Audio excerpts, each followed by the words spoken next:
fail to offer you one, come back to me and ask for a refund. I'm here to see one person. Because instead of me to fail you, because the way I see you as a child of God. So I see you as my own brother and sister. And who God has said you should care for, you cannot do otherwise to them. God will come and knock on your door and say, what have you done to my children? Because I don't want to be that person.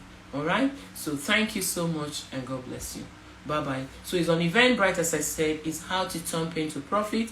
If you book now, there's still some free spots, so book now, okay? So you can connect on Eventbrite. Please write your email clearly, because it's that same email, right? That's where you'll be sending the link to join. Alright? And when you're coming, please dress for success, okay? Because we're going to be putting the video on. Come with your notebook and pen. You will never regret coming. After the event, if you feel that your time was wasted, please tell me. Okay? Tell me, so that you can tell me what that hour that you spend there, what you want. Because it's something that is life-changing.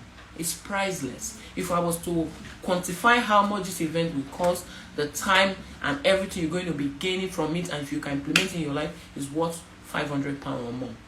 I'm telling you this. This is what it is if you truly want to live a life that is fulfilling. You have to show up there, so that you don't, the government, anything that's happening does not dictate your life. Alright? Thank you. And now I want to say goodbye. And thank you so much. Bye. Thank you. I will leave the link here later, just in case if you miss the link for this August event with the previous ones. Alright? Because the previous links are still there. This one is how to turn pain to profit. But I will come and leave it here later, just in case. Alright? Okay, God bless you. Thank you. Bye. Bye-bye. Hi. Good afternoon.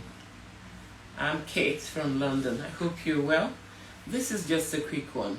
I want to speak to you now who is going through a difficult time. I want to speak to you who is going through some challenges in your life now, or you've been through some challenges in the past. I must assure you that as a human being living on this planet, that you are prone to go through challenges in life. Thanks for joining. As humans, we are prone to go through challenges in life.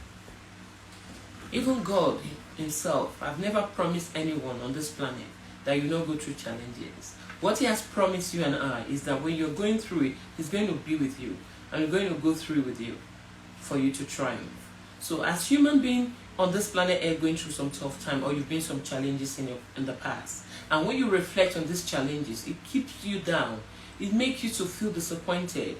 Maybe you've been through betrayal like myself. For those of you who have not read the book Triumph in the Midst of Adversity, that book is a book where I shared my life struggles and the 8 key strategies I've applied to handle my challenges that have led to ultimate triumph. Okay? So so many people out there, they're going through through depression, anxiety, and all sorts. And I've realized when I speak to these people, it's not because what they are going through is just too much, or they are the people going through the worst situation on the planet. But I've realized that these people have no strategy in place to handle challenges. And that is why they become overwhelmed, that's why they become anxious, and that's why they give up and they crumble. And also in that book I shared the 3 main reasons why many crumble in adversity. Thanks for joining. Beverly, what's up? So why many crumble in adversity? Many years ago, that's about a few years now, I was traveling to London and I met this lady on the train, and she said to me, "Oh, you're so beautiful," and blah blah blah, and she was like, "Oh, you're so youthful as well." I said, "No, how youthful?" I told her my age and she was screaming. She said, "No way, what's the secret?" She now ended up and said, "You know what, I think it's just because you're just having a great time in life, you don't have any challenges in your life." And I shocked her by telling her that I was actually writing a book on my life challenges, because that was the time I was writing the book Triumph in the Midst of Adversity, when I finally agreed to write it 10 years after. Can you imagine? God gave me the title of that book in 2007, but at that time I was not the person I am now. Somebody who is a scientist, and what I wanted is just to pursue a career in science, continue in my path. I didn't want to write a book, I didn't want to become an author, and I was just that person that wanted to do what I want instead of doing what God wants me to do. But I'm really sorry, I had to apologize to God, because I only ended up delaying myself. That's what happened. when I decided to write it 10 years after. That's making up my mind to write it in 2017, but actually putting a pen to paper to write it in 2018, finished it up, wanted to publish it in 2018 as well, but the publisher at the time, they said they can't do it. It has to be in 2019. All right. So what am I telling you? I'm telling you because many are crumbling, many are giving up in life, many are not living to their full potential. If I say to you that many of you, we're going to find out when you show up with God, and if God showed a video of your life, and you will realize like, oh my God, was this what this meant?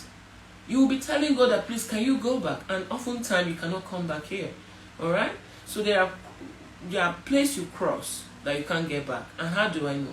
Because anything I tell you is something I've experienced, okay?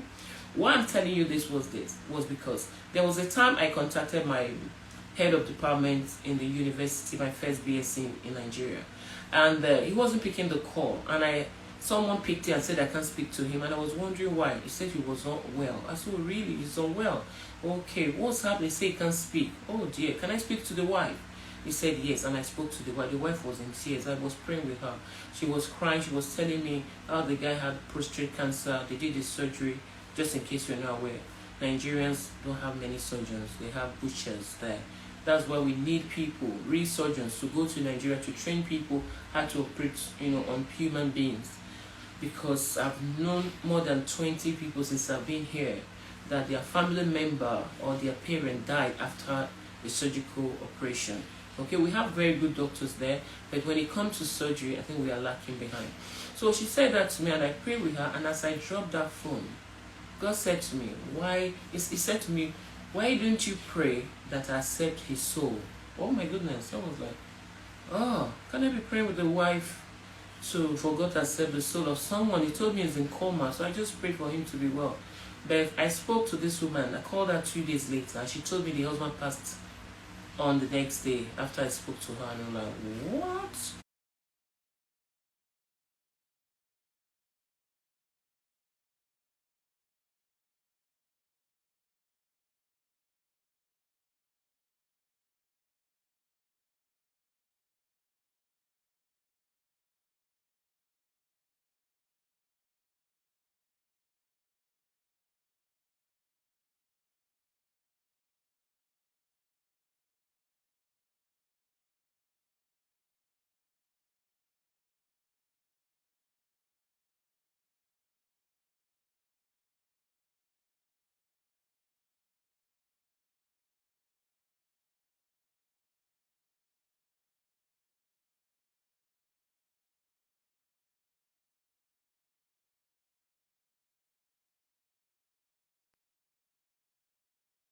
To you.